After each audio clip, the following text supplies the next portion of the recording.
Okay, section 10.9 is on page 641.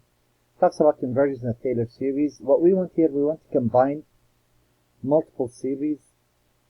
The following table is going to be provided in your test.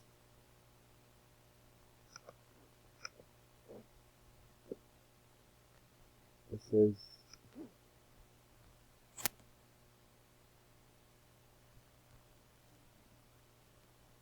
uh, 654 in the book. This will be provided on the test.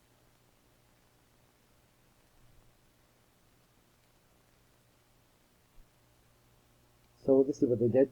They derived all of these formulas. They used Maclaurin series and derived a formula for 1 over 1 minus x, 1 over 1 plus x, e to the x, sine of x. Now, we touched on those in most of the homework of section 10.8. So this shouldn't come as a surprise. These are already derived. Now, those, provided you have those with you, would like to look at some problems, something in the line of use substitution, and this is 1 through 12, to find the Taylor series centered around 0, which means Maclaurin series. If I take problem number 2. So this is how they want to do it. In the previous section, we did things the hard way, so to speak. And I need to elaborate really quick. This homework is on page 647. So, what they're saying here, if you look at that table, if you take e to the x would be,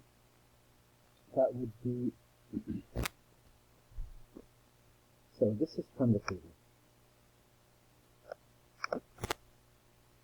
If we know that e to the x equal 1 plus x, then e to the negative x over 2 would be 1 plus, wherever you see an x,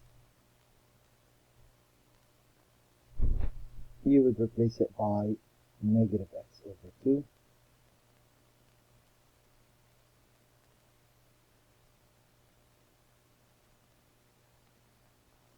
The goal is to get the power series, which is the summation, but we should practice doing this both in the expanded form and in the series form. So basically what we did, we took this negative x and we kind of plugged it in anywhere you see an x. And then we simplify. So you notice in the previous section, we did things the hard way because we derived this from scratch.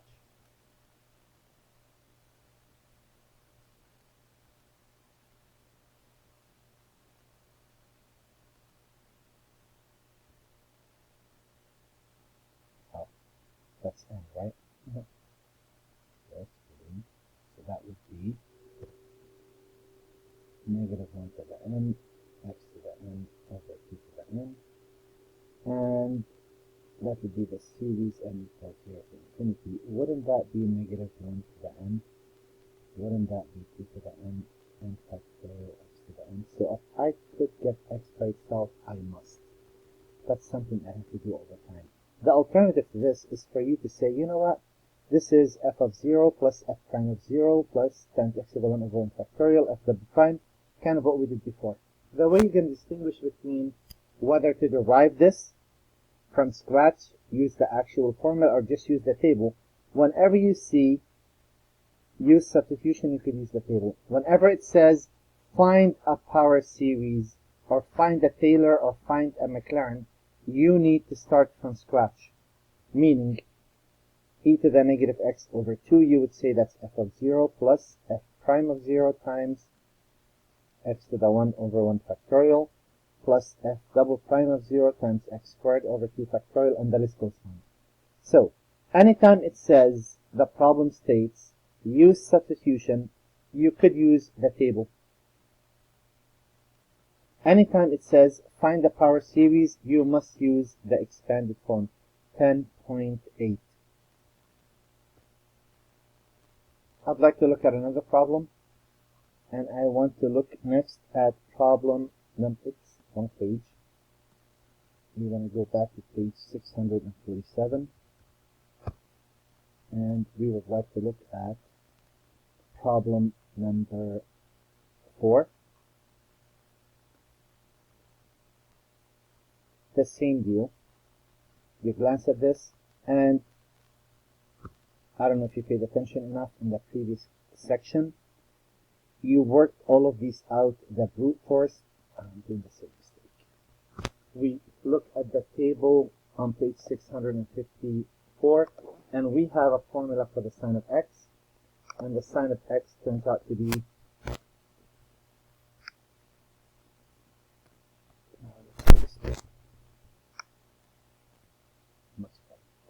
so if I know the sine of x equal this, all what I have to do now is match. That's the only varying part. I'm going to copy everything else down, and I should practice both the expanded form and the series form. So in place of x, guess what I'm going to replace? That's going to be pi x over 2 minus over 3 factorial pi x over 2 cubed plus over 5 factorial, that is pi x over 2 to the 5th minus, the list goes on, negative 1 to the n. I suggest you really get comfortable with this.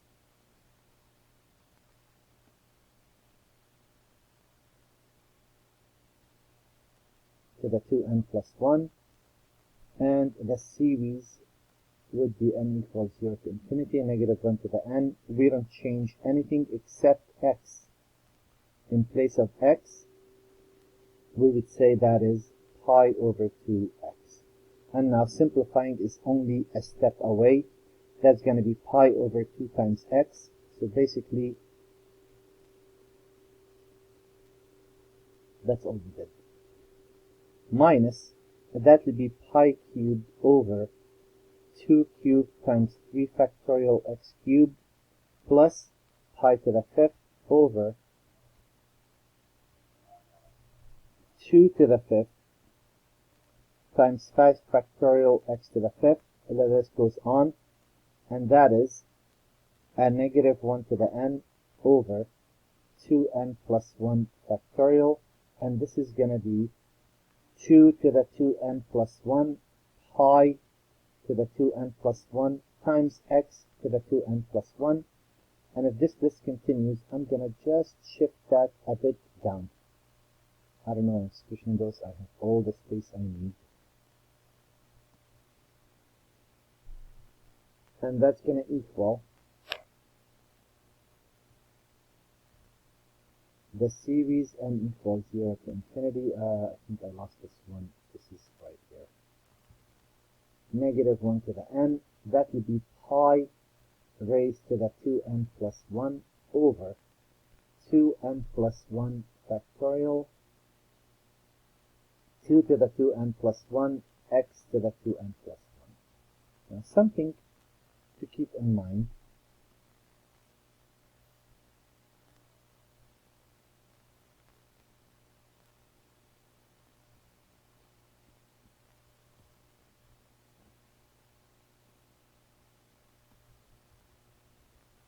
Do we notice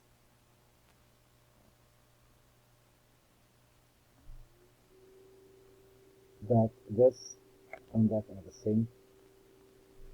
So this is nothing more than the nth term.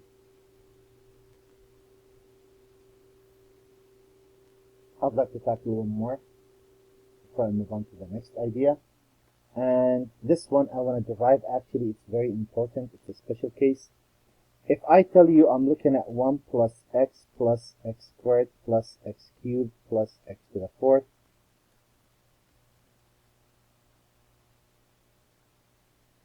this is the series n equals 0 to infinity of x to the n. Isn't that geometric? Aren't you multiplying by x every time? Not only is this geometric, it's infinite. So the infinite geometric sum would be the very first term divided by 1 minus r. What's the first term on the list? It's a 1 divided by 1 minus r, provided absolute value of r is less than 1. Now I want to look at this backwards. Let's see if we can quickly figure out what that means. So the way I'm going to do this, I'm going to use this backwards. That's where I need it, really.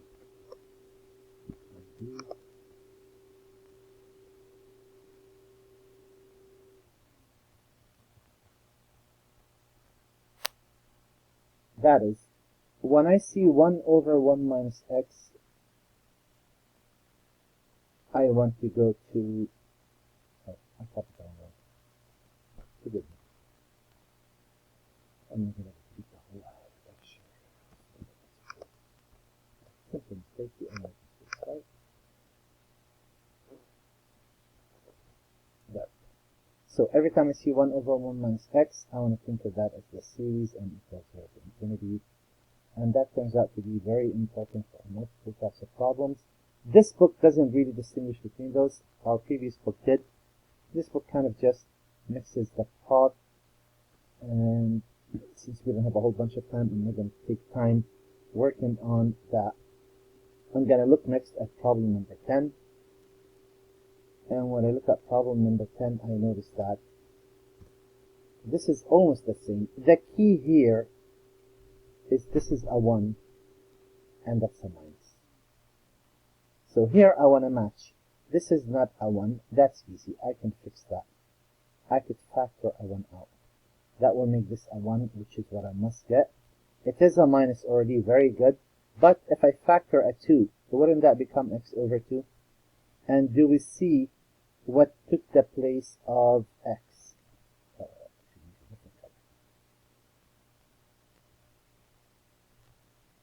Do you see what took the place of x? So I'm going to say this is 1/2 what? The series. Let me put the expanded form out. That is 1 plus, and again, if this is the case, the only part that's going to differ is this part. In place of x, what am I going to replace? I'm going to say that is an x over 2 plus an x over 2 squared plus an x over 2 cubed plus an x over n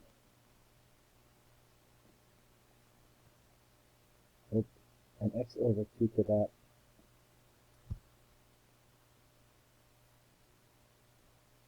an x over 2 to the n, and that should equal the series n equals 0 to infinity. And it's as simple as me substituting negative x over 2 to the n right there. And as well, absolute value of x over 2 now will be less than 1, which means absolute value of 2 will be less than 2, which is my radius if I ever want to find that. So 1 over 2 minus x turns out to be 1/2 into 1 plus x over 2 plus x over 2 squared plus x over 2 cubed plus x to the n over 2 to the n, and that is the series n equals 0 to infinity of negative 1 to the n. Oh wait, that shouldn't be a negative. You guys, you should have warned me. That's one disadvantage of not having a class watching your back. Right? And that would be x to the n over 2 to the n. And that would be the answer. So pretty much I want, when I write the power series, I want x to be clearly stated by itself. Okay. I'm getting close to the 15 minutes. I'm going to stop. We're almost done, but I do want to do a problem or two more.